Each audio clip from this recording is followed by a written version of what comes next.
Guys ரொம்ப நாளுக்கு அப்புறம் வந்து ஒரு காலேஜ் ரிவ்யூ. எந்த காலேஜ் ப்ரோ இன்னைக்கு அப்படின்னு கேட்டிங்கன்னா தனலட்சுமி சீனிவாசன். ஸோ நிறைய பேருக்கு ஒன்று தெரிஞ்சிருக்கும்.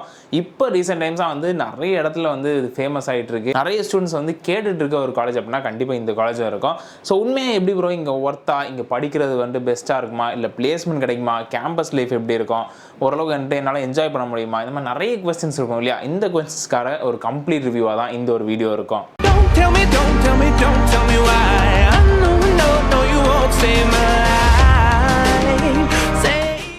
ஃபர்ஸ்ட் ஆஃப் ஆல் கைஸ், இந்த தனலட்சுமி சீனிவாசன் நிறைய இடத்துல இருக்குன்னு நிறைய பேர் தெரிஞ்சிருக்கும். பட் இதோட மெயின் பேஸ் அப்படி பார்த்துட்டேன் பெரம்பலூர் தான், அதில் டவுட்டே கிடையாது. அண்ட் இவங்கள்ட்ட ரெண்டுமே இருக்குது. யூனிவர்சிட்டி கேம்பஸும் இருக்குது, அண்ணா யூனிவர்சிட்டி கீழே வரக்கூடிய கேம்பஸும் இருக்குது. ஸோ நம்ம இப்போ அண்ணா யூனிவர்சிட்டி கீழே வரக்கூடிய கேம்பஸாக நம்ம வந்து பார்க்க போகிறோம். பிகாஸ் நிறைய பேர் வந்து டிஎன்ஏலாம் அதில் தான் வந்து நீங்கள் வந்து கவுன்சிலிங்கில் போக ட்ரை பண்ணுவீங்க. ஸோ எப்படி ப்ரோ வந்து நிறைய கேம்பஸ் இருக்குது. இப்போ கோயம்புத்தூரில் இருக்குது, சென்னையில் இருக்குது, பெரம்பலூரில் இருக்குது, நிறைய இடத்துல இருக்குது. இப்போ நான் எதை நான் வந்து சூஸ் பண்ணுறதுன்னு ஒரு கொஸ்டின் இருக்கும் இல்லையா. ஸோ என்னை பொறுத்த வரைக்கும் இந்த எல்லா கேம்பஸுமே வந்து ஆல்மோஸ்ட் வந்து சிமிலர் தான். ரொம்ப டிஃப்ரென்ஸ் எதுவுமே வராது. அங்கே இருக்க பிளேஸ்மெண்ட்ஸ்லேருந்து, அங்கே இருக்க கோச்சிங்லேருந்து எல்லாமே வந்து உங்களுக்கு சிமிலராக தான் வரும். பட் பெரம்பலூர் கேம்பஸில் மட்டும் நிறைய அட்வான்டேஜ் இருக்குது. என்ன அப்படி பார்த்துட்டிங்கன்னா, அங்கே கேம்பஸ் லைஃபும் சரி, அங்கே இருக்க கேம்பஸ் சைஸும் சரி, கொஞ்சம் வந்து உங்களுக்கு வந்து நிறைய வெல் எஸ்டாப்ளிஷ்டாக இருக்கும். அவ்வளோதான் டிஃப்ரென்ஸு. சரி ப்ரோ, நீங்கள் கேம்பஸ் லைஃப்லாம் எப்படி இருக்கும், ஓரளவு என்ஜாய் பண்ணுற மாதிரி கேம்பஸ் அப்படின்னு கேட்டிங்கன்னா, நீங்கள் ஓரளவு டீசெண்டாக நீங்கள் வந்து என்ஜாய் பண்ணலாம். ஓரளவு கல்ச்சுரல்ஸ் இருக்கும், ஓரளவுக்கு வந்து ஃபன்னும் இருக்கும். அட் த சேம் டைம் உங்களுக்கு அகாடமிக்ஸும் வந்து டீசெண்டாக தான் இருக்கும். அண்ட் இங்கே இருக்க இன்ஃப்ராஸ்ட்ரக்சர்லேருந்து லைப்ரரி, லேப்ஸ் எல்லாமே வந்து ஓரளவு எக்யூப்டாக தான் இருக்கும். பட் நீங்கள் ரொம்ப நான் வந்து எக்ஸ்பெக்ட் பண்ணுறேன், ரொம்ப பயங்கர ஹைஃபை எக்ஸ்பெக்ட் பண்ணுறேன் அப்படின்னா கண்டிப்பாக நீங்கள் எதிர்பார்க்கக்கூடாது. பட் இன்னைக்கு இருக்கிற ஸ்டாண்டர்ட்ஸுக்கு ரொம்ப சூப்பராக தான் பண்ணியிருந்தாங்க. ஒரு 21 லட்ச ரூபாய்க்கு வந்து பேக்கேஜ் கொடுத்துருக்காங்க ரீசெண்ட் இயர்ஸில் அப்படின்னா கண்டிப்பாக ஒர்த்தாக தானே இருக்கும். அதே மாதிரி இங்கே இருக்க வந்து ஆவரேஜ் பிளேஸ்மெண்ட் அப்படி பார்த்துட்டிங்கன்னா உங்களோட 7 to 8 LP நீங்கள் எக்ஸ்பெக்ட் பண்ணலாம். பட் அதுவுமே வந்து டிபெண்ட்ஸ் அப்பான் ஒரு பேட்சும் ஒரு டிகிரிக்கும் வந்து மாறுபடும். இப்போ சில டிகிரி வந்து பார்த்துட்டிங்கன்னா ஆவரேஜ் பிளேஸ்மெண்ட் 3 to 4 LP இருக்குது, சிலதுக்கு வந்து 7 LP இருக்குது. இது எல்லாமே வந்து நீங்கள் என்ன கோர்ஸ் எடுக்கிறீங்க, அதில் நீங்கள் எந்த பேட்சில் வெளியே வரீங்க. இப்போ இந்த கரண்ட் இயர் நீங்கள் வெளியே வரீங்க அப்படின்னா ஓரளவுக்கு வந்து டிமாண்ட் இருந்துச்சு. பட் இதே இது நீங்கள் வந்து இன்னும் வந்து ஒரு 2 வருஷம் தாண்டி ஒரு கோர்ஸ் எடுக்கிறீங்க, அது டிமாண்டே இல்லை அப்படின்னா கண்டிப்பாக கொஞ்சம் வந்து ஒரு டிப் இருக்க தான் செய்யும். ஸோ இதெல்லாம் டிபெண்ட் பண்ணி தான் உங்களுக்கு இந்த பிளேஸ்மெண்ட்ஸ் அப்படிங்கிறது. பட் கிட்டத்தட்ட ஒரு 100லேருந்து 150 கம்பெனிஸ் வராங்க உங்களுக்கு பிளேஸ்மெண்ட் டிரைவுக்கு, கேம்பஸ் பிளேஸ்மெண்ட் சொல்கிறேன். ஸோ அப்படி இருக்கும்போது அதில் உங்களுக்கு டேலண்ட் இருக்குது, உங்களுக்கு திறமை நல்லா இருந்துச்சு அப்படின்னா கண்டிப்பாக உங்களுக்கு பிளேஸ்மெண்ட் ஆகும், டவுட்டே கிடையாது. அண்ட் பிளேஸ்மெண்ட் செல்லுமே சரி ரொம்ப சூப்பராக ஒர்க் பண்ணுறாங்க, அதில் எந்த மாற்று கருத்துமே கிடையாது. ரொம்ப அழகான ஒரு placement cell. And Dhanalakshmi Srinivasan எல்லா கேம்பஸுமே வந்துட்டு ஆல்மோஸ்ட் வந்து பிளேஸ்மெண்ட் செல் ஒரே பிளேஸ்மெண்ட் செல் தான். ஸோ இங்கே வரக்கூடிய கம்பெனிஸ் தான் இன்னொரு இடத்துக்கும் வரும். இப்போ சென்னையில் வரக்கூடிய தான் வந்து கோயம்புத்தூர் போகும், கோயம்புத்தூரில் போகிறது தான் பெரம்பலூர் போகும். ஸோ ஆல்மோஸ்ட் வந்து சிமிலர் தான். ஒரு எஸ்ஆர்எம்ல வந்து இப்போ திருச்சி கேம்பஸோ இல்லை ஹைதராபாத் கேம்பஸோ சென்னை கேம்பஸோ எப்படி இருக்கோ அதே மாதிரி தான் எல்லாமே வந்து இன்டர் கனெக்டடாக தான் இருக்குது. அன்றைக்கி இருக்க கேம்பஸில் நான் ஒரே ஒரு விஷயம் மென்ஷன் பண்ண மாட்டேன், இது வந்து ஒரு வைஃபை எனேபிள் கேம்பஸ். பட் இது எந்த அளவுக்கு உண்மை அப்படிங்கிறது தெரியாது. பட் நீங்கள் டேரெக்டாக போனால் தான் இது உண்மையாக இல்லையாங்கிறது தெரியும். பட் அங்கே இருக்க ஸ்டூடெண்ட்ஸ் சொன்னபடி இது வந்து ஒரு வைஃபை எனேபிள் கேம்பஸ் தான். அண்ட் இந்த கேம்பஸுக்கு ஒரு ஸ்பெஷாலிட்டி இருக்குது. என்ன அப்படி பார்த்துட்டிங்கன்னா, இங்கே இருக்க ஸ்டாஃப் தான். ஸோ இங்கே இருக்க ஸ்டாஃப் வந்து மேனேஜ்மெண்ட் வந்து ரொம்ப ரொம்ப ரொம்ப வந்துட்டு சூப்பராக வந்துட்டு வச்சுருக்கனாலேயோ என்னன்னு தெரில. ஸோ நமக்கு அது ஒரு பெரிய அட்வான்டேஜாக இருக்குது. ஒரு ஸ்டூடெண்ட்டாக நீங்கள் வரும்போது கண்டிப்பாக வந்து ஒரு ப்ரெஷர் இல்லாமல் ஓரளவு வந்து ஒரு மைண்டு ஃப்ரீயாக எனக்கு வந்து ஒரு என்ஜாய் பண்ணி ஒரு இன்ஜினியரிங் டிகிரி பண்ணணும் ப்ரோ, இன்ஜினியரிங்கே வந்து ஒரு பெரிய தலைவலி, பட் அதில் எனக்கு கொஞ்சம் என்ஜாய் பண்ணி பண்ணுற மாதிரி வேணும் அப்படின்னா கண்டிப்பாக நீங்கள் பண்ணலாம். அண்ட் முக்கியமான விஷயம், இங்கே வந்து நீங்கள் கட் ஆஃப் வந்து ஒரு 130 140லேருந்து நீங்கள் ஸ்டார்ட் பண்ணலாம். ஸோ உங்களுக்கு கட் ஆஃப் அதே மாதிரி இப்போ டிமாண்டிங் கோர்சஸ் ஆப்வியஸாக சிஎஸ்சி, ஐடி, இந்த மாதிரி ஏடிஎஸ் இந்த மாதிரி கோர்சஸ் எல்லாம் பார்த்துட்டிங்கன்னா ஆப்வியஸாக வந்து ஒரு 160 170 நீங்கள் கட் ஆஃபர்ஸ் தான் கிடைக்கும். பட் இதே இது நீங்கள் வந்து ஒரு சிவிலாக இருக்கட்டும் இல்லை மெக்கானிக்கலாக இருக்கட்டும் அதெல்லாம் வந்து ஒரு 130 140 இருந்தாலே உங்களுக்கு தாராளமாக இங்கே கிடைக்கும். ஸோ இதையுமே மைண்டில் வச்சுக்கோங்க. Back to staff. So staff எல்லாமே வந்து well qualified and highly qualified தான் நான் சொல்லணும். ஸோ அவங்க கிட்டேருந்து நம்ம நிறைய விஷயம் கற்றுக்கலாம். எல்லாமே வந்து பிஹெச்டி முடித்தவங்க. ஸோ ஆப்வியஸாக நாலேஜ் நிறைய இருக்கும். அண்ட் எவ்வளோ தூரத்துக்கு நம்ம வந்து அவங்ககிட்ட வந்து ஒரு ரேப்பை மெயின்டைன் பண்ணுறோமோ அது நம்ம பிளேஸ்மெண்ட்டில் ரிஃப்ளெக்ட் பண்ணும். ஸோ அதே மைண்டில் வச்சுக்கோங்க.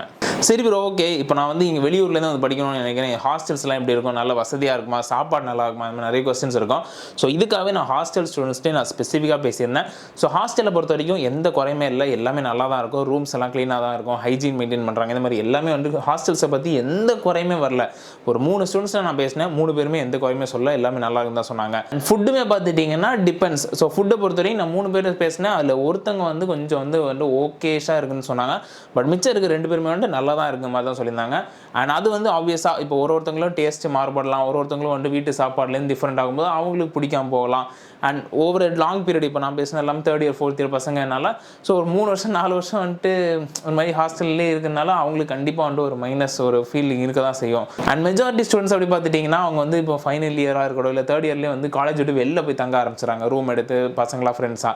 ஸோ உங்களுக்கு வந்து அது பெருசாக நீங்கள் வந்து ஒரி பண்ண வேணாம். இப்போ நாளைக்கு நீங்கள் வரீங்க அப்படின்னா கூட நீங்கள் வந்து 3rd இயர் 4th இயர்லாம் வந்து நீங்களே வந்து உங்கள் சொந்தமாக நீங்கள் வந்து ஃப்ரெண்ட்ஸான ரூம் எடுத்து நீங்கள் வெளில ஸ்டே பண்ண போகிறீங்க. ஸோ அதனால் அது நீங்கள் பெருசாக மைண்டில் போட்டுட்டு வரணுங்கிறது அவசியம் கிடையாது. பட் எஸ் இங்கே வந்து ஹாஸ்டல்ஸ் இருக்குது. கேர்ள்ஸ் அண்ட் பாய்ஸ் 2 பேருமே ஹாஸ்டல்ஸ் தனியாக இருக்குது. அண்ட் ஹாஸ்டல்ஸை பொறுத்த நான் சொல்லணும் அப்படின்னா கண்டிப்பாக கேர்ள்ஸ் ஹாஸ்டல் வந்து கொஞ்சம் ஸ்ட்ரிக்டாக தான் இருக்கும். வார்டன்ஸும் சரி எல்லாமே ரொம்ப ஸ்ட்ரிக்டாக தான் இருப்பாங்க. பட் அதே மாதிரி இங்கே வந்து நீங்கள் இந்த அவுட்டிங்னு சொல்லுவாங்க இல்லையா, நீங்கள் ஹாஸ்டல்லேருந்து வெளில போய் எங்கேயாவது ஊர் சுற்றுறது அப்படின்னா மந்த்லி 2 டைம் தான் 2 நாள் தான் உங்களுக்கு பெர்மிஷன் கிடைக்கும். ஸோ அதுவுமே பேரண்ட்ஸ்ட்டு இதெல்லாம் பெர்மிஷன் வாங்கி கொஞ்சம் வந்து கெடுபடியான வேலை தான், அதில் டவுட்டே கிடையாது. அப்புறம் இங்கே பிளேஸ்மெண்ட்ஸ் எல்லாம் எப்படி அப்படின்னு கேட்டிங்கன்னா அப் டு 80% வரைக்கும் வந்து பிளேஸ்மெண்ட்ஸ் கொடுத்துருக்காங்க பாஸ்ட் இயர்ஸில். அண்ட் அதுவும் வந்து டீசெண்டான நம்பர் தான். ஒரு Tier 2 காலேஜுக்கு 80% பிளேஸ்மெண்ட் ரொம்ப டீசெண்டான பிளேஸ்மெண்ட். அண்ட் அதே மாதிரி இங்கே இருக்க ஹையஸ்ட் பேக்கேஜ் எப்படி பார்த்துட்டீங்க 21 லட்ச ரூபாய் கொடுத்துருக்காங்க. அண்ட் லோவஸ்ட் எப்படின்னு பார்த்துட்டீங்கன்னா 3.3 LPA கொடுத்துருக்காங்க. ஸோ அது வந்து நாட் எ பேட் நம்பர், என்ன பொறுத்தவரை ரொம்ப டீசெண்டான நம்பர் தான். அண்ட் இது எல்லாமே எப்படின்னா கைஸ் உங்கள் கையில் இருக்குது. இப்போ நீங்கள் நல்ல டேலண்டாக இருக்கீங்க, நீங்கள் நல்ல வந்து ஸ்கில்லோடு இருக்கீங்க, உங்களுக்கு நிறைய ப்ராப்ளம் சால்விங் ஸ்கில்ஸ் எல்லாம் இருக்குது, நிறைய வந்து கற்று வச்சுருக்கீங்க அப்படின்னா உங்களுக்கு 21 லட்ச ரூபா இல்லை 51 லட்ச ரூபாய் கூட வந்து தூக்கிட்டு போயிடுவான். ஸோ அதெல்லாமே வந்து உங்கள் கையில் உங்கள் திறமையை பொறுத்து இருக்குது. பட் ஓவராலாக 80%ங்கிறது பிளேஸ்மெண்ட் பர்சன்டேஜ். அண்ட் கம்பெனிஸை பொறுத்தவரைக்கும் மெஜாரிட்டி கம்பெனிஸும் உங்களுக்கு MNC தான். இப்போ வந்து உங்களுக்கு சாம்சங்காக இருக்கட்டும் இல்லை வந்து ஒரு விப்ரோ ஆகட்டும் TCSஆக இருக்கட்டும் இந்த மாதிரி மேஜர் MNCஸுமே வரும். அதுவும் ஒரு 100லேருந்து ஒரு 150 கம்பெனிஸ் நீங்கள் வந்து எக்ஸ்பெக்ட் பண்ணலாம். பட் அதில் நீங்கள் ஏதாவது ஒன்றில் பிடிச்சி பிளேஸ் ஆகிறது உங்கள் கடமை. அண்ட் நான் இப்போ சொல்லிடுறேன், உங்களுக்கு ஹை லெவல் கம்பெனிஸும் வரும், லோ லெவல் கம்பெனிஸும் வரும். வெறும் ஹை மட்டும் வரும் அப்படின்னு நான் சொல்ல மாட்டேன். ஒரு 20 வந்து MNC சாலிடாக வரும், ஓகேங்களா. பட் மிச்சம் இருக்கிறது எல்லாமே ஒரு 80 கம்பெனி 90 கம்பெனி வந்து கண்டிப்பாக வந்து ஸ்டார்ட் அப்ஸு குட்டி கம்பெனிஸு BPOs இந்த மாதிரி தான் வரும். பிகாஸ் அது வந்து வேறு ஆப்ஷனே இல்லை நமக்கு. இங்கே வந்து மார்க்கெட் ஜாப் மார்க்கெட் இவ்வளோ தான் ஜாப் மார்க்கெட். பட் இங்கே வந்து இவ்வளோ பேர் இருக்காங்க வேலைக்காக. ஸோ அப்படிங்கிற போது நம்ம குட்டி கம்பெனி பெரிய கம்பெனி அப்படி பார்க்கக்கூடாது. ஸ்டார்டிங்கில் ஒரு கம்பெனியில் வந்துட்டு எப்படியாவது ஏறுறதான் பார்க்கணுமே தவிர நம்ம இந்த கம்பெனி தான் வேணும் அந்த கம்பெனி தான் வேணும் அப்படின்னு இருக்கக்கூடாது. ஏதோ ஒரு கம்பெனியில் ஜாயின் பண்ணிங்கன்னா அடுத்தடுத்து நீங்கள் வந்து க்ரோ பண்ணிக்கலாம். சரி ப்ரோ, ஓகே, நீங்கள் ஓவராலாக என்ன சொல்கிறீங்க, நான் இங்கே ஜாயின் பண்ணலாமா வேணாமா அப்படின்னு கேட்டிங்கன்னா ஸோ எனக்கு வந்து ஓரளவுக்கு வந்து ஓகேஷான கட் ஆஃப் தான் ப்ரோ இருக்குது. ஃபீஸும் எனக்கு ஒரு அஃபோர்டபுளான ஃபீஸ் பேக்கேஜில் வேணும். எனக்கு இந்த ஒரு கன்ஸ்ட்ரெயின்ட் இருக்கனால எனக்கு நல்ல காலேஜ் எனக்கு இந்த பட்ஜெட்டில் வேணும் அப்படின்னு நினைக்கிறேன். அப்படி ஒரு மைண்ட் செட்டில் இருக்கீங்க அப்படின்னா நீங்கள் தாராளமாக இங்கே நீங்கள் வந்து ப்ரிஃபரன்ஸ் கொடுத்து ஜாயின் பண்ணலாம். இல்லை எனக்கு ஒரு 180 190 195 கட் ஆஃப் இருக்குது அப்படின்னா நீங்கள் இதோட பெட்டர் காலேஜஸ் நிறைய இருக்குது, அங்கே நீங்கள் வந்து ஜாயின் பண்ணிக்கலாம். பட் உங்களுக்கு இந்த ஒரு 140 150 160 170 கட் ஆஃப் இருக்குது, எனக்கு CSE வேணும் IT வேணும் இந்த மாதிரி டிமாண்டிங் கோர்சஸ் வேணும் அப்படின்னா நீங்கள் கண்டிப்பாக இது ஒரு ஆப்ஷனில் வச்சுக்கலாம். டெஃபினட்டாக ஒரு சூப்பரான ஒரு காலேஜ் தான். இப்போ என்ன பொறுத்தவரைக்கும் ஒரு 100க்கு நான் கண்டிப்பாக வந்து ஒரு 88லேருந்து 90 ஸ்கோர் பண்ணுவேன். ஸோ ஓவரால் இந்த வீடியோஸில் சொல்லி போய் நம்புகிறேன். அண்ட் இதே மாதிரி வேறு ஏதாவது காலேஜஸ் நான் போடணும்னு நினைக்கிறீங்க, இல்லை உங்களுக்கு வந்து இது மாதிரி அட்மிஷன் ரிலேட்டடாகவோ இல்லை ஏதாவது டவுட் இருக்குது அப்படின்னா கூட நான் வந்து ஒரு நம்பர் தரேன். ஸோ இந்த ஸ்க்ரீனில் இருக்க நம்பரை நீங்கள் தாராளமாக கால் பண்ணிக்கலாம். ஸோ நான் இல்லைன்னா எங்கள் டீம்லேருந்து யாராவது வந்து எடுத்து பேசுவாங்க.